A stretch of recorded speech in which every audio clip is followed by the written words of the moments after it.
오늘 이제 부처님 말씀과 마음 공부 책의 96쪽이고요. 욕심을 적게 가졌다고 해서 나는 욕심을 적게 가졌다라고 말하지 말라. 만족함을 알았다고 해서 나는 만족할 줄 알았다고 말하지 말라. 멀리 떠나는 것을 즐거워한다고 해서 나는 멀리 떠나는 것을 즐거워한다고 말하지 말라. 궤변을 좋아하지 않는다고 해서 나는 궤변을 좋아하지 않는다고 말하지 말라. 이제 욕심을 적게 가진다 라고 하면서 자기 스스로 나는 욕심이 없는 사람이야 하고 이렇게 티를 내려고 하는 마음은 그 이면에 무엇이 있을까요? 내가 욕심이 적은 게 막 자랑스러운 거예요. 내가 욕심이 적은 것이 되게 티내고 싶고 상을 내세우고 싶은 거죠. 그 마음 자체가 벌써 욕심이 있는 마음이에요. 그 욕심을 통제해야 한다, 뭐 제어해야 한다, 뭐 이런 어떤 상을 가지고 있고 그 욕심에 내가 이렇게 종속돼 있다라는 것이죠. 그냥 자연스럽게 그냥 욕심이 없는 사람이 진짜 욕심이 없는 사람일 거 아니겠어요? 그냥 뭐 나는 크게 욕심이 있다 없다 이런 생각도 없이 그냥 산다. 그게 진짜 욕심이 없는 것이고 그게 이제 상이 없는 것이죠. 근데 그걸 이제 아무리 뭔가를 잘했다고 해도 그걸 잘했다 하고 이렇게 말로 표현을 하게 되면 그 말이라는 것은 말이나 언어나 개념이라는 것은 그것 자체가 있는 그대로의 현실을 그 제한하고 또 있는 그대로의 현실을 자기식대로 해석하고 판단하고 분별하는 역할을 하거든요. 그러니까 언어가 필요가 없는 거죠. 사실은 이제 진실에서는 전혀 언어가 사실은 필요가 없는 것이죠. 그리고 언어가 없을 때 가장 사실은 깔끔하죠. 원칙으로 본다면. 그러나 이제 이 중생세간은 어쩔 수 없이 우리가 언어라는 도구를 쓰지 않을 수가 없고 말을 쓰지 않을 수 없다 보니까 말을 활용해서 삶을 살아가는데 말이라는 것 자체가 아주 매우 큰 그 허물을 안고 있어요. 전혀 그 깔끔하지 못한 도구인 거죠. 그래서 우리는 어떤 말 한마디를 딱 내뱉었을 때 그 말이 나는 이 의도를 가지고 이 말을 했는데 상대방은 전부 다 그 말에 담긴 뜻이 사람마다 다 다른 거예요. 그 말을 다르게 해석하는 거죠. 그 사람들이 이제 제가 비유를 들다 보니까 비유에 이렇게 극단적으로 둘로 딱 나뉘는 게 종교나 정치나 이런 거밖에 없거든요. 이렇게 극단적으로 딱 나뉘어서 너무 극명하게 갈려요. 이거는 너무 극명하게 갈려서 종교나 정치에 대한 얘기를 하면 막 발끈하는 사람들이 너무 많아요. 그렇기 때문에 그 비유를 드는 거예요. 그게 가장 적절하거든요. 그러면서 이런 비유를 들 때마다 내가 발끈할 때마다 내가 종교적 성향에 엄청 발끈하는 사람이었구나, 내가 이렇게 특정한 종교적 성향에 엄청나게 이렇게 사로잡힌 사람이었구나라는 걸 이제 좀 이렇게 자각하고 알아차릴 기회를 좀 마련해 드리기 위해서 그런 비유를 드리는데 이제 이런 본문을 처음 들어보는 분들은 그런 얘기를 이제 들으면 이렇게 얘기를 해요. 스님, 스님 말씀 제가 다 이해했는데 제발 비유를 정치 비유 들지 마세요. 우리 편은 진짜 진실인데 저쪽 놈들은 진짜 죽일 놈들이에요. 근데 그거를 그렇게 같이 비유를 드는 것 자체가 기분 나빠서 스님 본문을 못 듣겠어요 이렇게 얘기하는 사람도 있단 말이죠. 그게 제가 의도하는 바란 말이에요. 그럴 때 스스로 내가 이렇게까지 치를 떨도록 싫어하는구나, 또 이렇게까지 치를 떨도록 이걸 좋아하는구나, 그게 내가 극단에 빠져 있다라는 걸 명확히 드러내는 거거든요. 내가 극단에 사로잡혀 있다, 중도가 아니다, 삶 자체가 중도가 아니다 이 소리예요. 아무리 옳은 것도 그 옳은 거에 과도하게 집착하는 게 중도가 아닌 거거든요. 극단에 치우친 거거든요. 그게 아무리 옳아도. 왜냐하면 옳은 게 어디 있어요 세상에. 절대적으로 옳거나 절대적으로 틀린 것이 없습니다. 절대적으로 옳거나 틀린 것은 없거든요. 그런데 우리는 이제 그 극단에 치우치는 이런 것들을 이제 말을 통해서 이렇게 그 분별한단 말이죠. 말을 통해서. 그래서 참 우리가 그 말로 표현을 했다 하면 그건 일단 벌써 허물이에요. 어떤 말을 하더라도 사실은 허물이 되지 않을 수가 없습니다. 그래서 뭐 이제 정말 꼭 필요한 말은 해야 되겠지만 막 어지간한 말들은 막 내가 이만큼 욱하고 올라오는데 이걸 얘기를 해도 되고 안 해도 되는데 내가 이걸 해야지만 내가 막 직성이 풀려서 그냥 하는 말 같은 거, 특히나 그런 걸 어디서 제일 많이 하느냐? 가족 관계에서 제일 많이 하거든요. 남들한테는 이렇게 눈치를 봐요. 남들한테는 함부로 말 안 하고 예쁘게 한단 말이에요. 우리도 보면은 그 엄마들이 그러잖아요. 우리 보살님들 다 그러지 않나요? 우리네 엄마들이 다 그랬고, 보살님들이 절에서 이제 보살님들하고 막 이러니 저러니 막 얘기 막 이렇게 나름 이렇게 막 이렇게 한단 말이에요. 근데 이제 가만히 보면 이렇게 전화 목소리하고 이제 일반 일상 목소리하고 상당히 다른 게 있죠.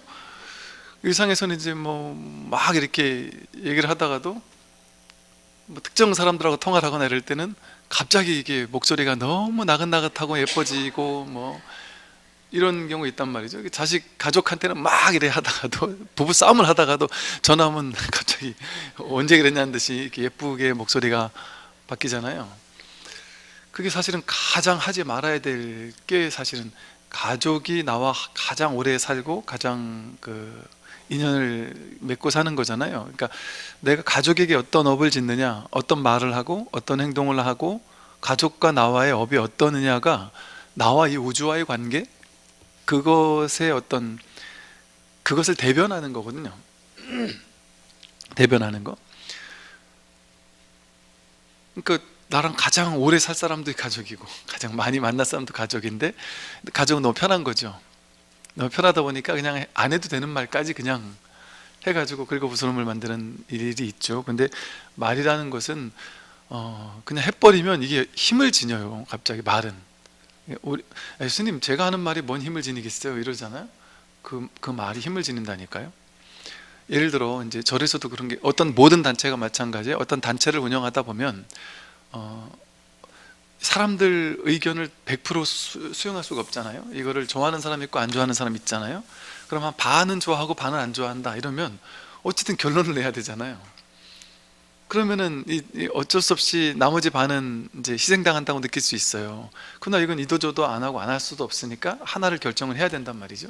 하나를 결정을 하면 이제 저쪽에서 이제 반대 의견이 많이 있겠죠. 근데 이게 사실은 알잖아요. 어차피 반반이니까 누군가 결정해야 된다는 걸 알고, 그러면 대부분은 어떠냐 하면 이런 상황에서 한 반반 되는 상황에서 이렇게 결정이 됐구나, 뭐 살다 보면 이럴 수도 있고 저럴 수도 있는 것이지 하고 그냥 이렇게, 그냥은 보통 아니까 내버려 두죠. 다들 그냥 이렇게 이게 채택이 됐구나 이제 이런 정도로 멈춘단 말이에요.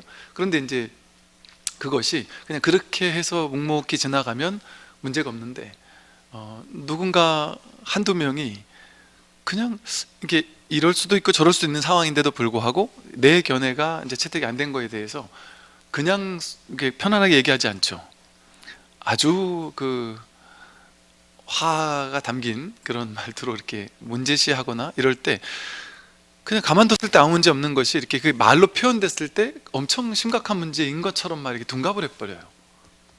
이게 참 뭐라고 말하기 애매한데, 그 많은 사람들과 뭐 어떤 단체라든지 뭐 이런 게 있다 보면 그게 한두 마디 말들이 그게 굳이 뭐 그냥 지나가도 될 것들인데 그걸 가지고 막 이게 말로 해버리면 그게 막 실제인 것처럼, 실체적인 뭔가가 정말 뭔 문제가 있는 것처럼, 우리가 사람에 대해 평가할 때 사람은 이럴 수도 있고 저럴 수도 있잖아요. 살다 보면 이런 일도 있고 저런 일도 있고 막 그렇잖아요. 그럼 예를 들어 뭐 여러분 이제 자제분들 키울 때 태어나서 지금까지 계속 말 잘 듣고 착한 애들이 어디 있어요. 오래 살다 보면 좀 말도 안 들을 수도 있고 그렇잖아요. 근데 그거를 나는 그냥 살다 보니 누구나 다 이렇지 않느냐 하는 말로 그냥 편하게, 우리 애는 말도 애가 막 그냥 가만히 있지를 못하고 뭐 어쩌고 저쩌고 이런단 말이야. 근데 그건 그냥 하는 소리였단 말이야. 그런데 그게 하나 둘 셋 넘어가 가지고 말이 저쪽으로 넘어가서 두 집 세 집 건너가 버리면, 야, 그 집 애가 정신적으로 문제가 있다더라, 가만히 못 있는데 뭐 병에 걸렸나 봐, 뭐 이런 식으로까지 오해가 돼 가지고 전달되는 경우도 있고, 그 전달하는 과정에서 누군가가 그 사람을 되게 싫어하는 사람이었으면 그게 또 안 좋은 뉘앙스를 품고 전달이 돼요. 그럼 이게 그 뉘앙스의 차이에 따라서 아주 뭔가 엄청난 문제가 있는 것처럼, 그러니까 전혀 문제가 없는데, 그런 일은 어느 집에나 있을 수 있는데 엄청난 문제가 있는 것처럼 이게 왜곡되는 일들이 얼마나 많아요, 세상을 살다 보면. 그래서 말이라는 것 자체가 그 실체적인 뭔가 없는데 우리가 그냥 그 말을 가지고 이렇게 의미부여를 한단 말이에요. 그게 말로 딱 내뱉어졌을 때 그래서 그걸 업이라고 그러는 거예요. 힘을 지니거든요. 그는 힘을 지니고 그것은 결과를 끌어오거든요. 안 좋은 결과를 끌어오든 좋은 결과를 끌어오든 어떤 결과를 끌어오는 업이 된다는 게 뭐예요? 그 자체가 어떤 의도적인 어떤 의도가 개입이 됐다는 소리고, 그것이 뭔가 이렇게 좋은 쪽이나 나쁜 쪽으로 이렇게 오해되어져서 자꾸 이렇게 전달이 된다는 그런 거거든요. 그래서 그러다 보니까 이제 사람 간에 수다를 많이 떨고 이렇게 뭐 대화를 많이 하고 나면 왠지 모르게 찝찝하잖아요. 그냥 왜 이유도 모르겠어. 그냥 찝찝해요. 내가 굳이 안 해도 되는 말인데 왜 했지 싶고, 괜히 또 나는 분위기 좋게 하려고 남들 다 남편 욕하니까 나는 굳이 남편 싫진 않지만 나만 남편 좋다고 하면은 내가 좀 재수가 없잖아요. 그러니까 나도 어쩔 수 없이 그냥 같이 남편 욕을 했단 말이에요. 그럼 또 이제 건너가서, 야, 그 집도 똑같대, 남편하고 맨날 사이 엄청 안 좋다더라, 이렇게 왜곡될 수 있다니까요. 나는 그냥 거기 분위기 맞춰주려고 너무 사람들이 그러니까 거기서 나만 또 좋다 할 수 없으니까 한마디 한 건데, 그게 그렇게 소문난다니까요. 아, 그 집 부부관계가 안 좋대, 이렇게 소문이 날 수도 있어요. 그리고 그게 굳어진단 말이에요. 그러니까 이게 신문 같은 데서 연예인들이 어떤 문제가 있다 해가지고 신문에 그냥 한번 정황만 가지고 툭 얘기를 했는 게 신문에 한번 나버리면 나중에 한 달, 두 달, 세 달 있다가 그게 아니라는 게 밝혀졌습니다, 조만하게 한 줄 나와봐야 소용이 없어요. 대서특필 이미 다 됐고 대부분의 사람은 그걸 믿고 있기 때문에 해명이 된 게 아닌 거예요, 그냥. 이런 일들이 너무 많죠. 그래서 참 말이라는 것이 정말 그 자체가 허물을 가져올 수밖에 없는 그런 것 같아요. 그리고 여기 말한 것처럼 자기가 선행을 하고 좋은 일을 하고 그러고 나서는 그걸 숨기는 것이 좋습니다. 그러니까 드러내지 않는 것이 좋아요. 그걸 드러낸다는 것 자체가 상이거든요. 상. 내가 잘하고 있다라는 상을 지는 것 자체가 내 마음속에는 못하는 측면들이 덮기 위해서 자꾸 잘하는 걸 얘기를 해요. 그 종교에서 이런 말을 많이 하거든요. 종교적으로 좀 문제가 있는 단체에서는 항상 저거를 많이 얘기한대요. 뭐냐면 청정성 있잖아요. 청정해야 된다, 깨끗해야 된다, 깔끔해야 된다. 종교인이라면은 막 청정해야 되고 뭔가 깔끔해야 되고 아주 성스러워야 된다라는 걸 과도하게 강요한대요. 강조하고 강요한대요. 그런데 이건 이제 제가 책을 읽다가 본 건데, 그 종교학, 심리학을 하는 사람들이 그런 것들을 역사적으로 훑어봤을 때 보니까 종교에서 과도하게 그 종교의 어떤 교리적인 어떤 절대적으로 믿어야 된다거나 막 이런 걸 과도하게 강조하는 종교가 오히려 문제가 많다는 거예요. 그래서 왜 그런가를 보니까 본인이 심리적으로 그렇게 청정하지 못하고 깔끔하지 못하고 뭔가 성스럽지 못할 때 그거를 감추기 위해서 과도하게 성스러워야 한다, 청정해야 한다라는 걸 과도하게 주장을 하고 주입을 하고 그런 측면이 있다는 거예요. 근데 그게 일리가 있는 말이에요. 내 안에 거기에 대한 내가 그걸 지키지 못하고 있어, 나는 청정하지 못한 그런 생각이 없는 사람, 내가 그냥 삶 자체가 그냥 평범하고 깔끔하고 별 문제가 없어요. 그럼 그런 걸 막 굳이 강조를 하겠습니까? 굳이 안 해요. 그냥 그럼 삶 자체가 그냥 그 문제가 없는데 그걸 문제가 일으키면 안 된다고 하고 막 나쁜 짓 하면 안 된다 그런 얘기를 막 그렇게 강조하겠어요? 본인 안에 어떤 부분에 그런 거에 대한 어떤 컴플렉스 같은 게, 청정함에 대한 컴플렉스가 있는 사람이 오히려 막 더 그런 걸 주장한다는 거죠. 이렇게 우리는 겉으로 뭔가를 이렇게 드러내는 것 자체가 그 이면에 거기에 대한 컴플렉스를 동시에 안고 있다라는 것을 사실은 표현하고 있는 것과 다르지 않거든요. 그래서 내가 뭐 잘하는 것을, 진짜 잘하는 사람은 이게 잘하는 걸 드러낼 필요성을 못 느끼는 거예요. 그리고 잘한다는 생각도 없어요. 그냥 원래 사람 사는 건 이런 거 아니야? 당연히 뭐 착한 일하고 살아야 되는 거 아니야? 뭐 종교는 원래 이런 거 아니야? 뭐 그냥 이러고 사는 거지. 내가 뭐 우리 절에, 우리 교회, 우리 성당에 오면 우리는 이런 걸 했습니다, 뭐 저런 걸 했습니다, 뭐 우리는 뭐 이런 걸 막 광고를 많이 하면 그것이 오히려 그렇지 못하다는 것을 증명하는 것일 수도 있을 수 있겠죠.